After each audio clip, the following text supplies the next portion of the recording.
ಇಲ್ಲಿ ಬಸಾಪುರ ಗ್ರಾಮ, ಹಾವೇರಿ ಜಿಲ್ಲೆ, ಹಾವೇರಿ ತಾಲೂಕು, ಮಲ್ಲಪ್ಪಣ್ಣ ದೊಡ್ಡಮನಿಯವ್ರ ಪ್ಲಾಟಲ್ಲಿ ಇದ್ದೀವಿ.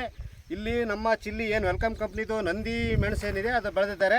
ಒಳ್ಳೆ ಉತ್ತಮವಾಗಿ ಬಂದೈತೆ. ಈಗ 4ನೇ ಬೀಡಂತ ಈಗ ಹರಿತಾ ಇರೋದು. ಒಳ್ಳೆ ಇಳುವರಿ ತೆಗೆದಿದ್ದಾರೆ. ಹಾಗಾಗಿ ಒಂದು ಫಂಕ್ಷನ್ ಮಾಡ್ತಾ ಇದ್ದೀವಿ. ನಂದಿ ಚಿಲ್ಲಿ ಬಗ್ಗೆ ಅವರು ತಮ್ಮ ಅಭಿಪ್ರಾಯ ಹೇಳ್ತಾರೆ. ಅಣ್ಣವ್ರು ಮಾತಾಡ್ರಿ. ನಂದಿ ಚೆನ್ನಾಗಿ ಬರ್ತದೆ. ನಿಮ್ಮ ಹೆಸರು ಹೇಳ್ರಿ. ಇಲ್ಲಿಂದ ಇದಕ್ಕೆ ರೋಗ ನಾವು ಮಂಜಪ್ಪ ದೊಡ್ಡಮನಿ ಅಂತ. ನಾವು ಮಂಜುನಾಥ್ ದೊಡ್ಡಮನಿ ಅಂತ ಬಸಾಪುರದವರು. ಇಲ್ಲಿ 3 ಎಕರೆಯನ್ನು ನಂದಿ ಹಚ್ಚೀವಿ. ನಮ್ಮೂರಾಗ ಹೆಚ್ಚು ಕಮ್ಮಿ ಅಂದ್ರೆ ಒಂದು 30 ಎಕರೆ ನಂದಿ ಹಚ್ಚಾರ. ನಂದಿ ಒಳಗೆ ಚೆನ್ನಾಗಿ ಬರ್ತೈತಿ. ಆಮೇಲೆ ಇದಕ್ಕೆ ರೋಗ ಕಮ್ಮಿ, ಆಮೇಲೆ ಇಳುವರಿ ಜಾಸ್ತಿ. ಇದು 4ನೇ ಬೀಡು. 4ನೇ ಬೀಡು ಆದ್ರೂ ಕಾಯಿ ಉದ್ದ ಐತಿ. ಮಾರ್ಕೆಟ್ ಏನಂತಾರ್ರಿ? ನಂದಿ ನಂದಿ ತಳಿ ಹೆಂಗೆ ಮಾರ್ಕೆಟಿಗೆ? ಚೆನ್ನಾಗೈತೆ ನಂದಿ. ನಂದಿ ಚೆನ್ನಾಗಿ ಬರ್ತೈತ್ರಿ. ಇದು 3 ಎಕರೆಗೆ 8 ಲಕ್ಷ ರೂಪಾಯಿ. ಎಷ್ಟು ಚೀಲದ ಆತ್ರಿ? 8 ಲಕ್ಷ ರೂಪಾಯಿ ಆಗೈತ್ರಿ. 480 ಚೀಲ 80 ಚೀಲ ಬಂತ್ರಿ 3 ಎಕರೆಗೆ. ಚೆನ್ನಾಗಿ ಬರ್ತೈತಿ.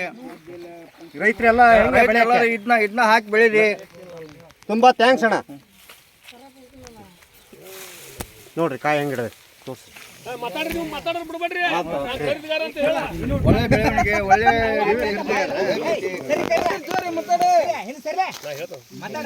ವ್ಯಾಪಾರಗಾರ ಅಂತ ಹೇಳುವ